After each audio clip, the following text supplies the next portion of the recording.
The fight over fast track will soon begin. What's fast track? Well, it's also known as Trade Promotion Authority, which President Obama wants Congress to grant him.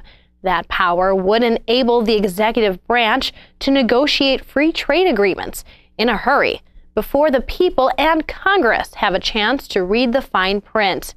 Although we've steadily reported on trade issues, writer David K. Johnston is sounding a new alarm about backroom dealing in his article Full Speed Ahead on Secretive Trade Deal. He noted that early next year, after the 114th Congress convenes, a new Washington coalition will move quickly to approve the Trans-Pacific Partnership, or TPP, a 12-nation trade agreement that will destroy American jobs, restrict individual liberty, and burden American taxpayers. Johnston added, "Oh, and it will do so without any real debate." Critics maintain that the TPP would let foreign companies seek damages if U.S. regulations, or even regulations at the state level, threaten their profits. And it appears that plaintiff companies would not even have to sustain actual damages to wring money from the wallets and purses of American taxpayers. The plaintiffs would only need to show a threat to their profits. That's according to leaks from recent trade talks. And according to Johnston, under previous trade deals, American taxpayers already have paid $3 billion in damages and $14 billion in claims which are still in litigation. So simply put, a vigorous congressional debate exploring the TPP's gory details appears highly unlikely. That's mainly because fast-track negotiation power, if granted to President Obama, would prevent a broad debate. Indeed, if the president gets that power, the TPP congressional hearings would be followed by a straight up or down vote within 90 days, with no amendments allowed.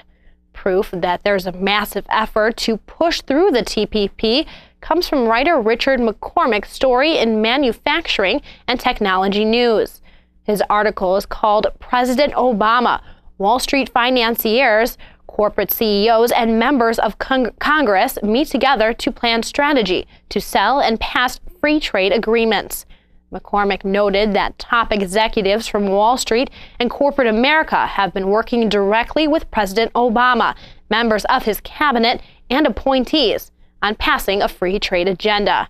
That agenda, however, would likely be unpopular among the president's natural constituents of Democrats, labor unions, environmental and consumer groups, and most of the American public. Obama, his staff, and certain members of Congress met directly with CEOs of major multinational corporations in Washington on December 11th to discuss the TPP ground game. But amid the mind game is to try and convince Americans of the supposed benefits of free trade and to lobby Congress to enact fast-track authority and pass the TPP quickly. A parting thought is that congressional Republicans have been gravely concerned that President Obama sought too much power in molding immigration policy on his own. Yet many in Congress appear ready to give Obama lots of personal leeway to negotiate huge trade deals. That's a stark contradiction that the American public perhaps should not ignore as they monitor the new Congress early in 2015.